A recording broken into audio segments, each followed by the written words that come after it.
EUBI के pensioners को अपने चैनल पर खुश आमदीद। उम्मीद करते हैं कि आप खैरियत से होंगे। आज का हमारा टॉपिक है EUBI के पेंशनर्स मुतवज्जे हों। EUBI एक्चुअरियल वैल्यूएशन के हवाले से लेटेस्ट न्यूज़ अपडेट, तमाम डिटेल आपके साथ शेयर करते हैं। तो बढ़ते हैं आज के टॉपिक की जानिब। आज की इस वीडियो में EUBI एक्चुअरियल वैल्यूएशन के हवाले से अहम अपडेट आपके साथ शेयर करते हैं। क्या आप जानते हैं कि EUBI पेंशन फंड की असल हकीकत क्या है? लाखों मेहनत कशों, मुलाजमीन और निजी शोबे के रिटायर्ड अफराद की पेंशन का दारोमदार किस बुनियाद पर होता है? और आखिर क्यों एक्चुअरियल वैल्यूएशन यानी कि मालियाती जायज़ा किसी भी पेंशन फंड की बका के लिए ज़िंदगी और मौत का मसला बन जाता है? और आज की इस वीडियो में हम बात करेंगे EUBI पेंशन फंड की 12वीं एक्चुअरियल वैल्यूएशन और पेंशन्स के मुस्तकबिल के बारे में। तो आपने वीडियो को मुकम्मल देखना है ताकि आपको आगाही हो सके। नाज़रीन, एक्चुअरियल साइंस रियाजी और शुमारियात का वो इल्म है जो कि मुस्तकबिल के माली ख़तरात की और माली ज़िम्मेदारियों का अंदाज़ा लगाता है। 1852 में साइंसदान बेंजमिन ने इंसानी ज़िंदगी और मौत के ख़तरात को रियाजी के फार्मूले में डाला था।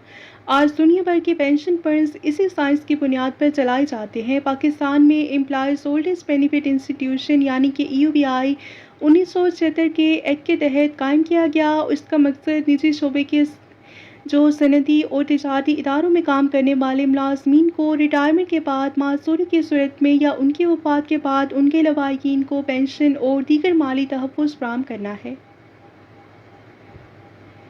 बैनुल-अक़वामी मेहनत की तंजीम ILO के असूलों और EUBI एक्ट 1976 की दफ़ा 21 के मुताबिक हर 3 साल के बाद पेंशन फंड की एक्चुअरियल वैल्यूएशन यानी कि जामी मालियाती अंदाज़ाकारी करना कानूनी तौर पर लाजमी है। और इस जायज़े का बुनियादी मकसद ये देखना होता है कि क्या फ़ंड में मौजूदा सरमाए और आइंदा आने वाले चंदों की मदद से मुस्तकबिल की पेंशन ज़िम्मेदारियों को पूरा किया जा सकेगा या नहीं। आलमी तज्ज़ियाकार इदारों जैसे कि ISSA और ILO के मुताबिक शफाफ एक्चुअरियल जायज़े के बगैर पेंशन फंड का सही इंतज़ाम नामुमकिन है।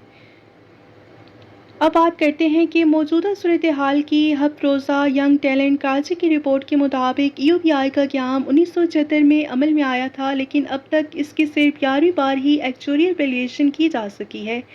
कानून की रूह से 12वीं एक्चुअरियल वैल्यूएशन अब तक मुकम्मल हो जानी चाहिए थी, लेकिन इसमें मुसलसल ताख़ीर हो रही है। बैनुल-अक़वामी माहिरीन और international public sector accounting standards के मुताबिक वक्त पर मालियाती जायज़ा न होने की वजह से EUBI को अपने मालियाती फ़ंड्स का सही और दुरुस्त हिसाब किताब रखने में शदीद मुश्किलात का सामना है।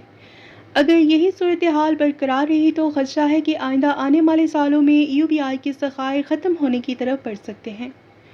नाज़रीन, EUBI के तहत विलवा कम अज़ कम पेंशन 11,500 रुपये माहाना है, लेकिन महंगाई के इस दौर में ये रकम ना होने के बराबर है। एक्चुअरियल जायज़े की गैर मौजूदगी में फ़ंड में तवाज़ुन बरकरार रखना मुमकिन नहीं रहता, जिसकी वजह से पेंशन की रकम में इजाफा करना भी हुकूमत और इदारे के लिए मुश्किल हो जाता है।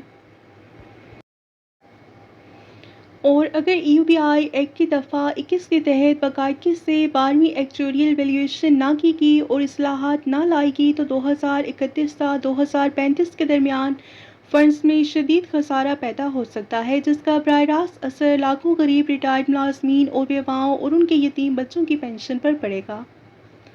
माहिरीन का कहना है कि वफाकी हुकूमत और EUBI इंतज़ामिया को फौरी तौर पर 12वीं एक्चुअरियल वैल्यूएशन का अमल मुकम्मल करना चाहिए। शफाफियत, बेहतर सरमायाकारी और बरवक्त फैसलों के ज़रिए ही फ़ंड को दिवालिया होने से बचाया जा सकता है, ताकि मेहनत कशों का मुस्तकबिल महफूज हो सके। ये थी हमारी आज की ख़ुसूसी वीडियो रिपोर्ट। अपनी राय का इज़हार कमेंट सेक्शन में ज़रूर कीजिए। मज़ीद बाखबर रहने के लिए हमारे चैनल को लाइक, शेयर और सब्सक्राइब कर लें। अगली वीडियो तक के लिए अपने मेज़बान को इजाज़त दीजिए। अल्लाह हाफ़िज़।